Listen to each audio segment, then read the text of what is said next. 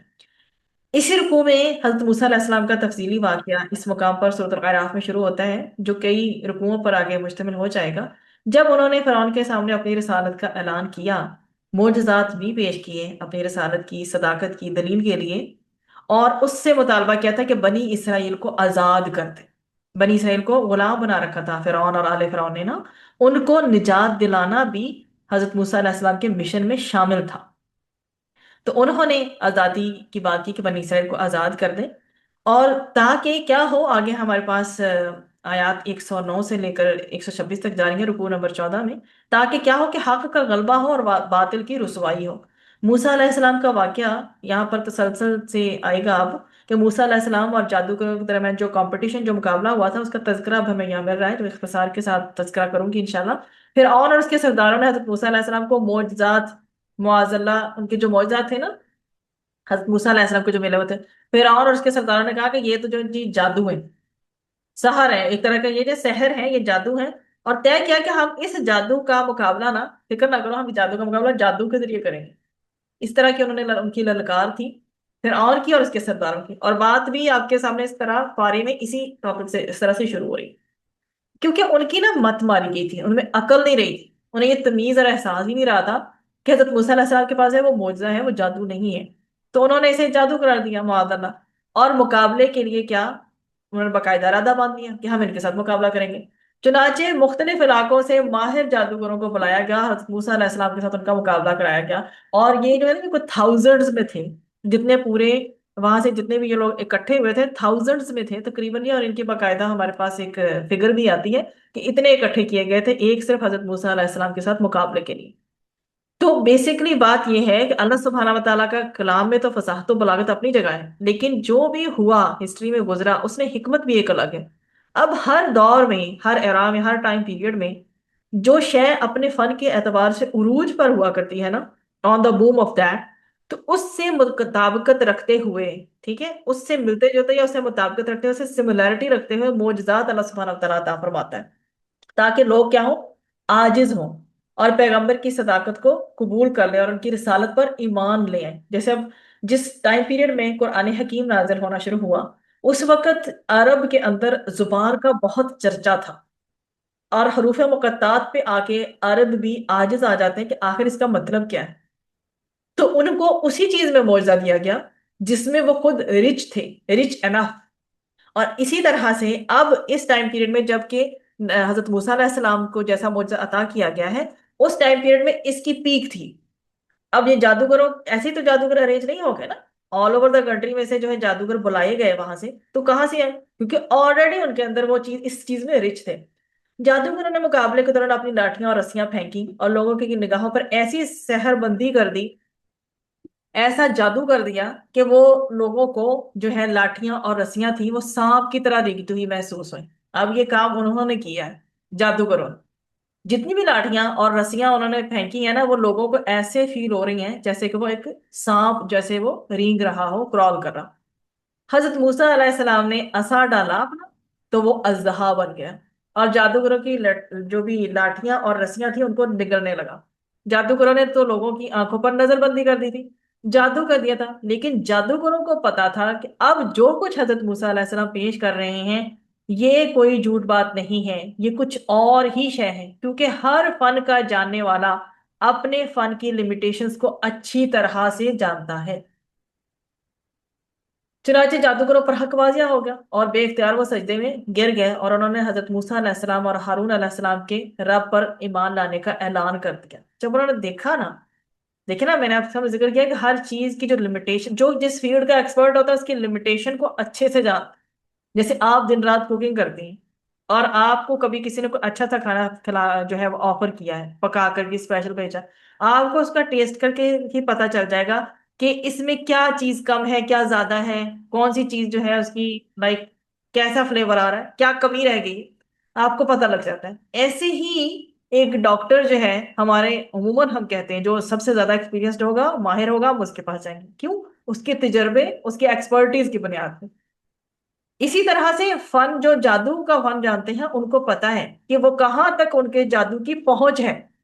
تو جب انہوں نے دیکھا کہ بھئی یہ تو باطل چیز نہیں ہو سکتی، یہ کچھ اور ہے، تو پھر ان سے رہا نہیں گیا۔ پھر انہوں نے وہ بے اختیار، ایک ہوتا ہے نا اختیار کے ساتھ اپنی مرضی کے ساتھ سجدے میں گرنا، ایک یہ جو ہے بے اختیار گرے۔ کیا وہ مومنٹ ہوگا، کیا وہ لمحہ ہوگا، سبحان اللہ، جب یہ ہوا ہوگا، وہ اختیار سجدے میں گر گیا اور انہوں نے حضرت موسیٰ علیہ السلام اور حضرت ہارون علیہ السلام کے رب پر ایمان لانے کا اعلان کر دیا۔ اور یہ جو مت ماری گئی تھی فرعون کی اور آل فرعون کی، وہ نتیجہ ان کے سامنے آ گیا، مطلب جس پر تکیہ تھا وہی پتے ہوا دینے لگے۔ وہی جادوگر جو اب تک کہہ رہے تھے کہ ہمیں کوئی مال و دولت ملے گا، مطلب ظاہر ہے حضرت موسیٰ علیہ السلام اور حضرت ہارون علیہ السلام کے ساتھ مقابلہ تھا نا ایک طرح سے، تو اب وہ جو ہیں وہی لوگ، وہی جادوگر حضرت موسیٰ علیہ السلام اور ہارون علیہ السلام کے رب پر ایمان لانے کا اعلان کر رہے ہیں۔ فرعون جو کہ تشدد پر اتر آیا تھا، دلیل تو اس کے پاس تھی کوئی نہیں، دلیل کا جواب وہ تشدد سے دینے لگا اور کہنے لگا میں تمہارے پاؤں وغیرہ اور ہاتھ پاؤں جو ہے وہ کاٹ ڈالوں گا، اور قرآن میں ملتا ہے اس کا اسلوب کہ مخالف سمت سے کاٹنے کی وہ بات کرتا ہے۔ یا پھر اس نے کہا کہ جی میں تمہیں سولی پر لٹکا دوں گا، اس نے یہ دھمکیاں دینا شروع کر دی، تھریٹ دینا شروع کر دیا۔ یا آپ جانتے ہیں اچھی طرح سے کہ کوئی بھی اگر سچ بولتا ہے یا سچ پر ایمان لے آتا ہے، مطلب آج کل کے سوسائٹی میں بھی آپ دیکھ لیں کہ جب بھی کبھی کوئی ایسی گواہی جس میں کوئی کسی معصوم کی جان بچ رہی ہوتی ہے تو کیسے اس گواہ کو بھی تھریٹس ملتے ہیں، آپ اسی طرح سے اندازہ یہاں پہ لگا لیں۔ تو کیا ہوا کہ اس نے یہ تھریٹ دینا شروع کر دیا۔ اب جادوگر جو تھے وہ تو حق پر ایمان لے آئے تھے، انہوں نے استقامت کا مظاہرہ کیا، اس نے کہا کہ اب ہم حق سے نہیں پلٹ سکتے۔ انہوں نے اللہ تعالیٰ سے صبر استقامت کی دعا کی، التجا کی، اور یہ جو تھا آپ کے سامنے وہ مقابلہ حق کا غلبہ اور باطل کی رسوائی کا، وہ لمحہ، وہ مومنٹ جو ہم نے اپنی ان آیات میں دیکھا ہے۔ آگے آیات ہمارے پاس 127، 127 سے لے کے 129 تک، 127 سے لے کر 129 تک۔ اب یہاں پر جو فرعون ہے اس کے ڈیسیژنز کے بارے میں بتایا جا رہا ہے۔ فرعون نے اب کیا سوچا؟ فرعون نے جب یہ سب کچھ دیکھا نا تو اس نے پھر ظالمانہ فیصلہ کیا۔ اس نے کہا کہ بنی اسرائیل کے لڑکوں کو قتل کر دیا جائے گا، جو لڑکا پیدا ہوگا اس کو ہم قتل کر دیں گے اور صرف ان کی عورتوں کو زندہ رکھیں گے تاکہ کیا ہو، ان کی مین پاور کم ہو، ان کی افرادی قوت کم ہو، نہ تو لڑکے جوان ہوں گے، نہ یہ غلامی سے نکلنے کا کوئی جذبہ ان کے اندر پیدا ہوگا، نہ فرعون اور آل فرعون کا وہ مقابلہ کبھی کر سکیں گے۔ حضرت موسیٰ علیہ السلام نے اپنی قوم سے کہا تم اللہ سے مدد مانگو اور صبر کرو۔ ان مشکل جو حالات ہیں، جیسے بھی ڈیفیکلٹ سچویشن ہے، مصائب کے حالات میں اللہ کی مدد ہی بندہ مومن کا سب سے بڑا سہارا ہوتی ہے، چاہے وہ کسی بھی سچویشن میں ہو، وہ ٹف سے رف سچویشن ہو، لیکن ہم میں سے بھی ہر بندہ سب سے پہلے اللہ کو پکارے۔ اس مدد کے مانگنے کی طرف اور صبر کرنے کی طرف حضرت موسیٰ علیہ السلام نے اپنی قوم کو توجہ دلائی، فوکس کروایا، اور یہ بھی بتایا انہوں نے کہ عنقریب امید ہے کہ اللہ فرعون کو ہلاک کر ڈالے۔ اور تمہیں زمین کا وارث بنا کر اختیار عطا فرمائے، پھر تمہارا امتحان ہوگا کہ تم کیا کرتے ہو۔ تو یہ جی ہمارا یہ رکو نمبر 15 کا تھیم تھا۔ رکو نمبر 16 کا تھیم دیکھتے ہیں، آیات 130 سے لے کر 141، 130 سے 141 تک۔ اور اس میں اب یہ دیکھیں کہ کیا ان کو جو ہے حضرت موسیٰ علیہ السلام نے کہا کہ ان قریب اللہ تعالیٰ مدد فرمائے گا اور فرعون سے تم لوگوں کی جان چھوٹے گی اور زمین کا وارث بنا کر تمہیں اللہ سبحانہ و تعالیٰ اختیار دے گا، اور پھر انہوں نے چھوڑا، آخر میں یہ بات چھوڑی، پھر تم پر ٹیسٹ ہوگا کہ تم کیا کرتے ہو۔ اب یہ رکوع آگے سے شروع ہو رہا ہے، رکوع 16۔ اس میں اللہ سبحانہ و تعالیٰ نے یہ بتایا کہ اللہ تعالیٰ نے آل فرعون پر کئی آفات بھیجی، اور ریزن ہم پہلے بھی پڑھ کے آئے کہ چھوٹے چھوٹے عذاب گڑ گڑانے کے لیے، دل کو نرم کرنے کے لیے آتے ہیں، تاکہ اللہ کی طرف انسان جو ہے وہ رجوع کر سکے۔ تو آل فرعون جو فرعون کی پیروی کرنے والے تھے اور جنہوں نے بنی اسرائیل کو غلام بنا رکھا تھا، ان آل فرعون پر کئی طرح کی آزمائشیں آئیں، مگر ان کی سرکشی بڑھتی چلی گئی بجائے اس کے کہ وہ سافٹ ہوتے، حتیٰ کہ اللہ نے ان کو سمندر میں غرق کر دیا۔ فرعون کے چنگل سے آزاد ہونے کے بعد اب بنی اسرائیل کو آزادی ملی، جس کا وعدہ پیچھے کیا نا حضرت موسیٰ علیہ السلام نے کہ اللہ تعالیٰ عنقریب فرعون کو ختم کر دے گا۔ اب اللہ تعالیٰ نے غرق کر دیا ان سب، ٹھیک ہے۔ اب اللہ سبحانہ تعالیٰ نے فرعون کو کے چنگل سے بنی اسرائیل کو آزاد کر دیا۔ اب ایک بستی سے ان کا گزر ہو رہا ہے، یہ ہجرت کر کے نکل گئے کہاں سے؟ مصر سے، ایجپٹ سے نکل گئے۔ ایک بستی سے گزر ہوا جہاں لوگ جو ہے نا بتوں کی پوجا پاٹ کر رہے تھے، معاذ اللہ۔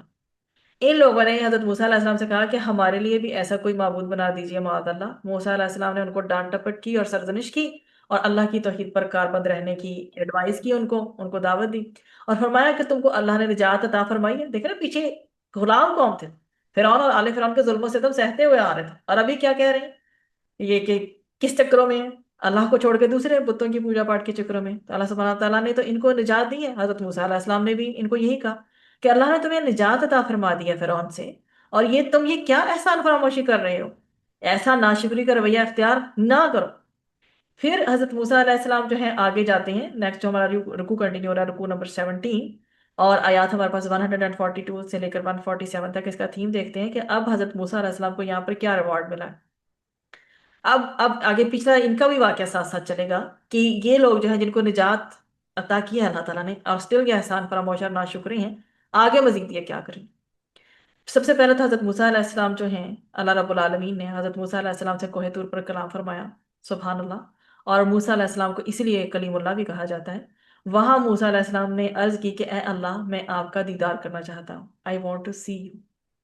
تو اللہ سبحانہ تعالیٰ نے فرمایا کہ لن ترانی، تم ہرگز مجھے نہیں دیکھ سکتے، یا تم ہرگز مجھے نہیں دیکھ سکو گے، کیونکہ لن کے بعد جو آگے ہمارے پاس فعل آتا ہے، اس کا عموماً جو ترجمہ ہوتا ہے ہم اسے فیوچر میں لے جاتے ہیں۔ تو ہاں، پہاڑ کی طرف دیکھو، اپنی ذات کی تجلی کا اس پر نور کریں گے اللہ سبحانہ تعالیٰ۔ اگر پہاڑ برداشت کر لے، if the mountain can bear it، تو تم بھی ہمیں دیکھ لینا۔ what kind of a test it is۔ اللہ سبحانہ تعالیٰ نے اپنی ذات کی تجلی کا نزول فرمایا پہاڑ پر، اور پہاڑ ریزہ ریزہ ہو گیا، سبحان اللہ۔ اور حضرت موسیٰ علیہ السلام اس کو دیکھ کر بے ہوش ہو گئے۔ اس کے بعد جب ان کو ہوش آیا تو عرض کی، اے اللہ، میں تیری طرف میں نے رجوع کیا، اور میں اول مومن ہوں۔ اور میں نے کل بھی آپ کو ذکر کیا تھا کہ بہت ہی خوبصورت یہ دعا ہے، چھوٹی سی، سبحانکا تبت الیک، بہت ہی، اے اللہ پاک ہے تو، اور میں تیری طرف توبہ کرتی ہوں۔ تو اس طرح سے مجھے اس اسلوب سے وہ بات یاد آ گئی۔ اللہ سبحانہ تعالیٰ نے ان کو تورات عطا فرمائی۔ اب یہ دیکھیں، بلایا تو تھا نا، اب تورات دینے کے لیے، بیسکلی تورات عطا فرمانے کے لیے بلایا تھا، اور اس کی تعلیمات پر پھر عمل کرنے کا حکم دیا، اور کہا کہ قوم کو بھی ان کی اس میں جو تعلیمات ہیں اس سے آگاہ کریں اور اس پر عمل کرنے کی تلقین کریں۔ اس کے بعد ہمارا جو رکوع نمبر 18 ہے اس کا آغاز ہوتا ہے، پارا نمبر ہمارا 9 چلا الحمدللہ۔ آیات ہمارے پاس 148 ہیں، اور یہاں تک جائیں گی 151 تک۔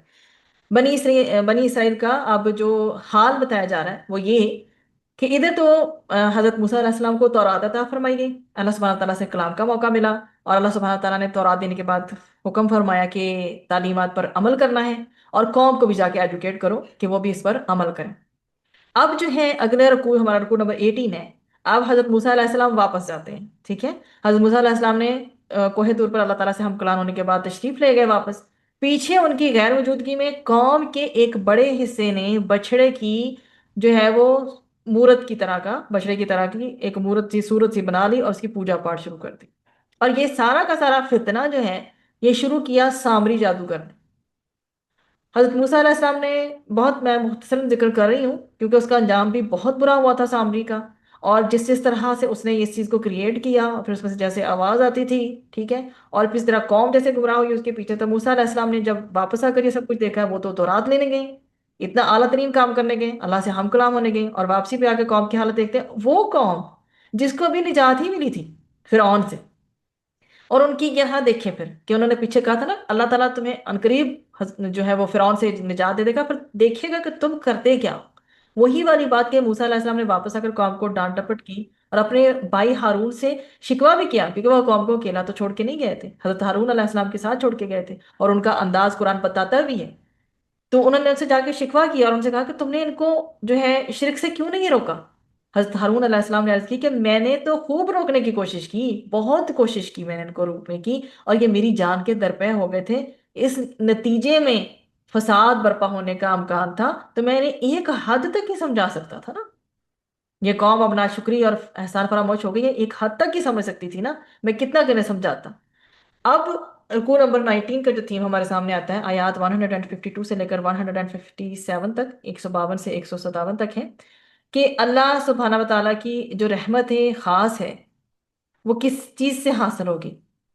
یہاں پر پہلے تو یہ دیکھیں جو بات کنٹینیو ہو رہی ہے، پھر آگے جاتے ہیں کہ جن لوگوں نے بچڑے کی پوجا پاٹ کی ان کو تو دنیا میں جو ہے وہ ذلت اور رسوائی ملے گی ملے گی، اور آخرت میں بھی کیا ہوگا، ان کے لیے عذاب کا معاملہ ہوگا۔ اگر یہ لوگ توبہ کر لیں تو نہیں ہوگا، اللہ تعالیٰ پھر ان کو اپنی رحمت سے معاف کر دے گا اگر یہ توبہ کر لیتے ہیں۔ اللہ سبحانہ تعالیٰ اپنی اپنی رحمت خاص کا یہاں پر ذکر فرمایا ہے کہ اللہ کی رحمت خاص کس چیز سے ملتی ہے؟ اتباع نبی سے۔ تو اب اللہ سبحانہ تعالیٰ نے کیا فرمایا کہ اب جنہوں نے بچڑے کی پوجا پاٹ کا آغاز کیا ہے نا، خود بھی گمراہ ہوئے اور لوگوں کو بھی گمراہ کر رہے ہیں، اب انہیں دنیا میں رسوائی تو ملنی ہی ملنی ہے، آخرت میں بھی ان کے لیے عذاب کا معاملہ تیار ہے، برعکس اس کے کہ یہ لوگ کیا کر لیں، توبہ کر لیں تو اللہ تعالیٰ اپنی رحمت سے ان کو معاف فرما دے گا۔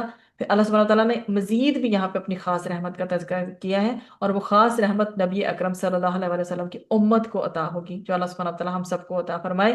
وہ یہ کہ جو نبی کریم صلی اللہ علیہ وآلہ وسلم کی پیروی کریں گے، ان کی اتباع کریں گے۔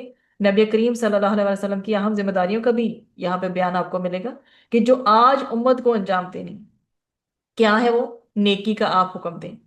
ہم سب اپنے اینڈ پر جہاں کہیں ممکن ہے ہم نیکی کا حکم دیں اور برائی سے روکیں، اللہ کے حکم سے پاک چیزوں کو حلال سمجھیں، حلال جانیں، اور حرام چیزوں سے ہم بچیں۔ اللہ کے حکم سے جو بھی ناپاک چیزیں اللہ سبحانہ تعالیٰ نے ناپاک جن کو کہا ہے ہم ان کو حرام قرار دیں، اور لوگوں کی گردنوں کو بے جا قسم کی رسومات اور جو بھی ہر طرح کے وہم کے بوجھوں سے آزاد کریں، ظلم و ستم کے بوجھوں سے آزاد کریں، عدل کا نفاذ ہو اور لوگوں پر کسی قسم کا ظلم و ستم نہ ہو، لوگوں کو ظلم و ستم سے نجات ملے اور بے جا قسم کی رسومات سے نجات ملے۔ اب آپ یہی دیکھ لیں، ابھی اس بات سے مجھے یاد آ گیا، ذہن میں آ گیا، نہیں چاہ رہے ہوتے کہ کوئی چیز ذہن میں آئے، لیکن ابھی آپ یہ دیکھیں گے کہ پاکستان میں باقاعدہ 3 دن کی بسنت کے حوالے سے جو اس وقت سیلیبریشن چل رہی ہیں، وہ کیا ہے؟ وہ بے جا قسم کی رسومات ہی ہیں نا، جو کیسے ایک کلچر سے دوسرے کلچر پر جو ہے وہ حاوی ہو جاتی ہیں آ کر۔ میرے اور آپ کے اینڈ پہ جتنے حضرات یہاں پہ ہیں، ہم سب کو کوشش کرنی چاہیے کہ اللہ سبحانہ تعالیٰ ہماری زبانوں سے بھی وہ الفاظ نکلوائے کہ جو بھی اس بسنت کے چکر میں پڑتے ہیں، ہم کو پتہ ہے کتنی جانیں بھی ضائع ہوتی ہیں، پیسے کا ضیاع ہوتا ہے، حالانکہ اس پیسے سے جتنے سے، جیسے آپ یہ گڈیوں کی بات کرتے ہیں یا پتنگ کی بات کرتے ہیں، کتنے غریبوں کا پیٹ بھر جائے گا۔ تو یہ جو ہے کدھر سے آئی ہیں یہ چیزیں ہمارے اندر، یہ پیسوں کا ضیاع ہی ہے ایک، جو کہ ابھی یہ آج کل کے دنوں میں یہ پیک پہ یہ چیز چھائی ہوئی ہے، بات ہو رہی ہے اس کے حوالے سے، تو تبھی میں نے اس کا ذکر کیا کہ یہ بے جا قسم کی رسومات سے اگر ہم ایجوکیٹ ہوں گے اور آگے ایجوکیٹ کریں گے تبھی نجات ملے گی۔ اور یہ نبی کریم صلی اللہ علیہ وسلم کا مشن تھا، امر بالمعروف و نہی عن المنکر۔ اب یہ دیکھیں پیچھے بھی دیکھیں، اگر امر بالمعروف و نہی عن المنکر ہوتا ہے، حضرت ہارون علیہ السلام نے کوشش کی ہے نا پچھلے رکوع میں کہ جی وہ باز آ جائیں، وہ نہ کریں ایسی جو ہے اس بچڑے کی پوجا پاٹ کے پیچھے نہ پڑیں، لیکن پھر وہ کس وجہ سے کہ فساد ہی نہ کہیں برپا ہو جائے، تو انہوں نے ایک حد تک جو ہے ایک اپنا کام دکھایا۔ یہاں پر بھی نبی کریم صلی اللہ علیہ وسلم کے حوالے سے ان کی امت کے حوالے سے ایجوکیٹ کیا جا رہا ہے کہ جو لوگ نبی کریم صلی اللہ علیہ وسلم پر ایمان لائیں گے، ان کا اکرام کریں گے، ان کی مدد کریں گے، ان کی نصرت کریں گے، ان کے دین کے کام میں ان کے ساتھ ہوں گے اور قرآن کی پیروی کریں گے، یہی لوگ ہیں جو فلاح پانے والے ہیں۔ اللہ سبحانہ تعالیٰ انہی لوگوں میں ہم سب کو شامل فرمائے، آمین۔ اس کے بعد آیت نمبر جو ہے 158 سے لے کر 162 کا تھیم دیکھتے ہیں۔ رکوع نمبر ہے 20۔ نبی اکرم صلی اللہ علیہ وسلم تمام انسانوں کی طرف رسول ہیں۔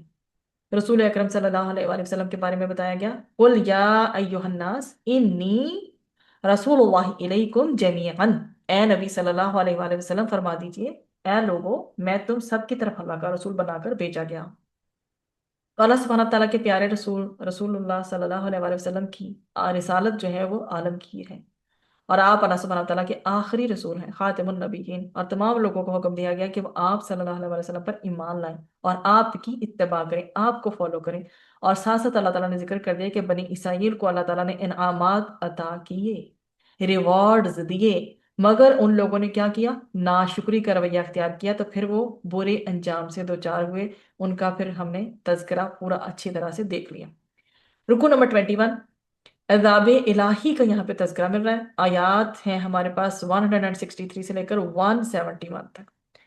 کیا بتایا گیا ہے کہ عذاب الہی سے بچے گا کون؟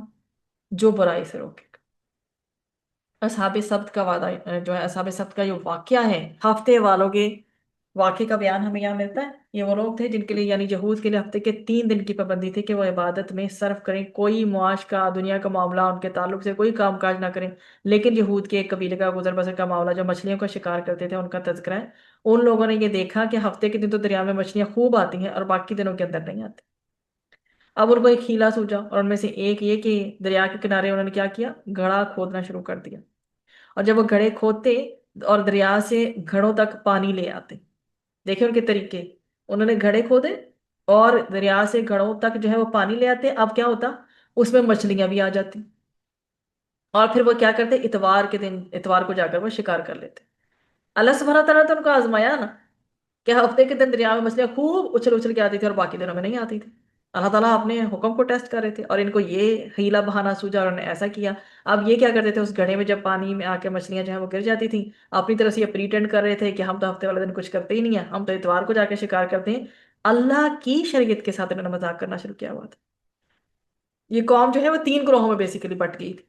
ایک وہ گروہ تھا جو کہ برائی کر رہا تھا، یہ ہیلے کر کے اللہ کے حکم کی خلاف ورزی کرتے تھے، اور دوسرا گروہ جو تھا وہ خود برائی سے تو بچ رہا تھا لیکن دوسروں کو نہیں روک رہا تھا، اور تیسرا گروہ ایسا تھا جو بچ رہا تھا خود بھی اور برائی کرنے والوں کو روکنے کی کوشش بھی کر رہا تھا۔ آگے یہ دوسرے گروہ والے تھے، یہ تیسرے گروہ والے سے کہتے ہیں بھائی ان کو ان کے حال پہ چھوڑ دو، ان کو کیوں سمجھاتے ہو؟ تو تیسرے گروہ نے کہا کہ یہ ہم ان کو سمجھا رہے ہیں اس لیے کہ شاید یہ خوفزدہ ہوں اللہ کے عذاب سے اور اپنے اعمال کی اصلاح کر لیں، اللہ کی طرف پلٹ آئے۔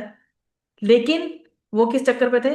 معذرتاً الی ربکم، تمہارے رب کے سامنے تو معذرت پیش کرنی ہے۔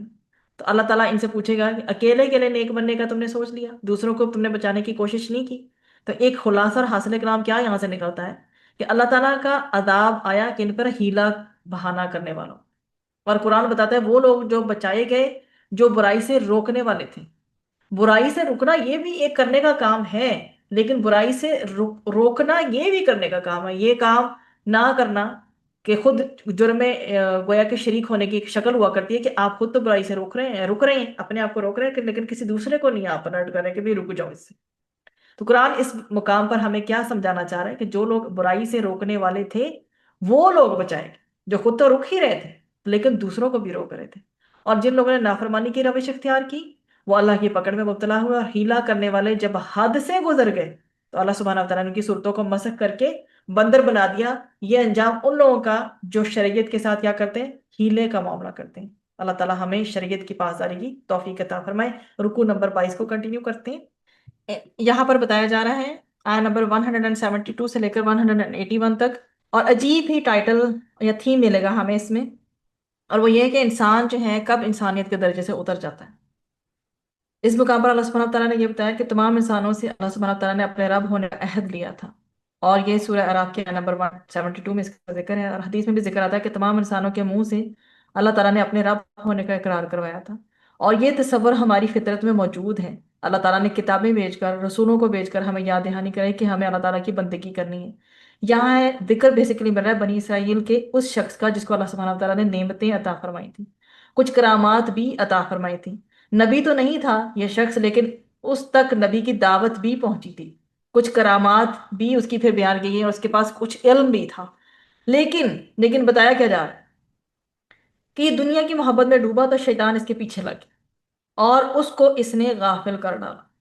آگے قرآن مزید کیا کہتا ہے کہ اس شخص کی مثال کیسی ہے؟ کتے کی طرح ہے۔ کتے کا معاملہ کیا ہے کہ زبان جو ہے اپنی اس کی لٹکتی رہتی ہے، اس کی رال ٹپکتی رہتی ہے، حرص، طمع، لالچ جو ہے وہ اس کے اوپر غالب ہوتا ہے۔ تو جو دنیا کی محبت میں ڈوبے، کس چیز کو چھوڑ کر؟ کتاب الہی کو پس پش ڈال دیں، اس کے لیے قرآن کتے کی مثال دے رہا ہے، استغفر اللہ۔ اور آگے اللہ سبحانہ وتعالیٰ فرماتا ہے کہ یہ اکیلے شخص کی مثال نہیں، یہ پوری قوم کی مثال ہو سکتی۔ اور کس کے لیے؟ جو کتاب الہی کو فراموش کر دے اور دنیا کے جو مفادات کے پیچھے پڑ جائے اور دنیا کی غلامی کے پیچھے پڑ جائے۔ بات تو یہ ذرا تلخ ہے، ہم بھی اس بات کو غور کریں، اسلوب بھی بہت تلخ ہے، لیکن آج ہم اس چیز کو دیکھیں کہ کتاب الہی کی اہمیت ہمارے نزدیک کتنی ہے اور دنیا اور اس کے مفادات کے پیچھے ہم کتنا دوڑ رہے ہیں۔ بہت ہی غور و فکر کرنے والا یہ پوائنٹ ہے۔ اس مقام پر کچھ وہ لوگ ہیں جو جانوروں کی طرح ہیں، ان کے دل ہیں مگر وہ سمجھتے نہیں، ان کی آنکھیں ہیں مگر وہ دیکھتے نہیں، ان کے کان ہیں مگر وہ سنتے نہیں۔ یہ جانور ہے، بلکہ اللہ سبحانہ تعالیٰ نے کیا فرمایا؟ اس سے بھی بدتر ہے، نرے حیوان بنے ہوئے ہیں، روح کے تقاضوں پر عمل نہیں کرتے، خالق کو پہچانتے ہی نہیں ہیں، اس کی معرفت پھر کیسے حاصل کریں گے؟ اس کے تقاضوں پر عمل نہیں کرتے، روح کے تقاضوں پر عمل نہیں کرتے۔ پھر کیا فرمایا گیا؟ یہ جانوروں سے بھی بدتر ہے۔ جانوروں کو اللہ تعالیٰ نے عبادت کے لیے نہیں پیدا کیا، جانوروں کے اندر روح بھی نہیں ڈالی گئی، جانوروں کو کوئی اشرف المخلوقات بھی نہیں بنایا گیا، لیکن انسان یہ دیکھے کہ انسان کے اندر روح ڈالی گئی، جس کو مسجود ملائک بنایا گیا، یعنی فرشتوں کو حکم دیا گیا تھا انسان کو سجدہ کرو، اور سجدہ کروایا گیا تھا، جس میں اللہ تعالیٰ نے ہمارے اندر روح پھونکی۔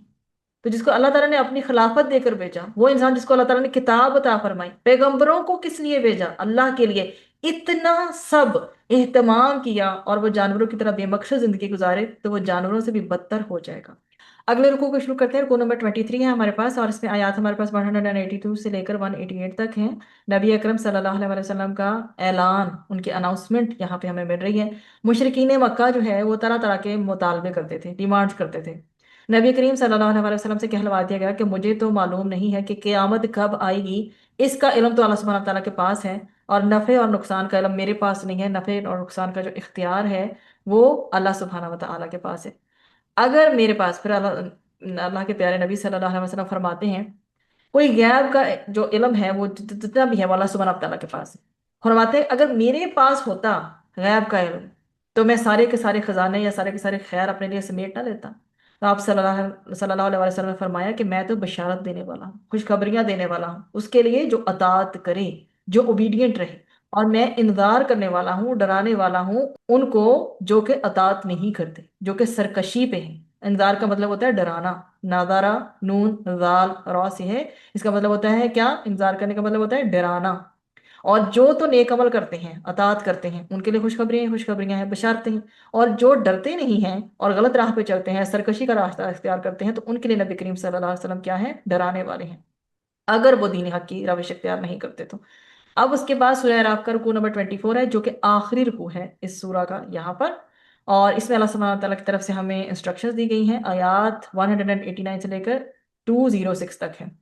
بتایا گیا کہ دیکھو، جن معبودوں کو اللہ کے سوا پکارا جا رہا ہے وہ تو بے بس اور لاچار ہیں۔ they cannot do anything, even they cannot move۔ ٹھیک ہے، وہ لاچار ہے تمہاری طرح، وہ کسی کو کیا فائدہ دیں گے، کسی کی کیا مدد کریں گے؟ یہ تو اپنی مدد نہیں کر سکتے۔ جیسے کہ بتوں کے بارے میں کہا جاتا تھا، حضرت ابراہیم علیہ السلام بھی تب لڑکارا کرتے تھے کہ یہ تو بت اپنے اوپر بیٹھی مکھی کو نہیں ہٹا سکتے، تم ان کو پوجتے ہو، ان کے آگے کھانا رکھتے تو یہ کھا نہیں سکتے، چوہے کھا جاتے ان کے سامنے سے، تم ان کی پوجا کرتے ہو۔ انہوں نے بڑا جھنجھوڑا، لیکن جب ایک قوم ہر درمی پہ اتر جائے نا، وہ کسی کا نہیں سنتی۔ تو یہاں پر بھی یہ بتایا جا رہا ہے کہ تم جن کو معبود سمجھتے ہو وہ کسی کی کیا مدد کریں گے، وہ تو اپنی مدد بھی نہیں کر سکتے۔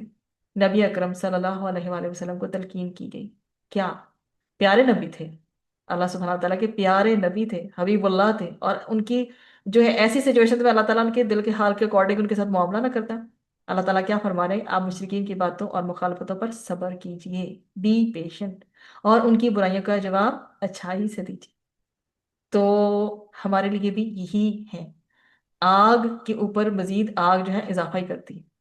گرمی گرمی کا حل نہیں ہوتی، آگ کا حل جو ہے پانی ہی ہوتا ہے۔ اسی طرح برائی کو بھی ہم یہ یاد رکھیں، برائی کا جواب اچھائی سے ہوگا تو ہی معاملہ سمٹے گا۔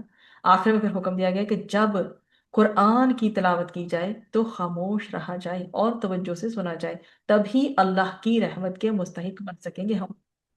اگر ہم اس کے اپوزٹ معاملہ کرتے ہیں کہ قرآن کی تلاوت چل رہی ہے اور ہم غور سے نہیں سنتے، تو رحمت کا اپوزٹ ہم اچھی طرح سے جانتے ہیں۔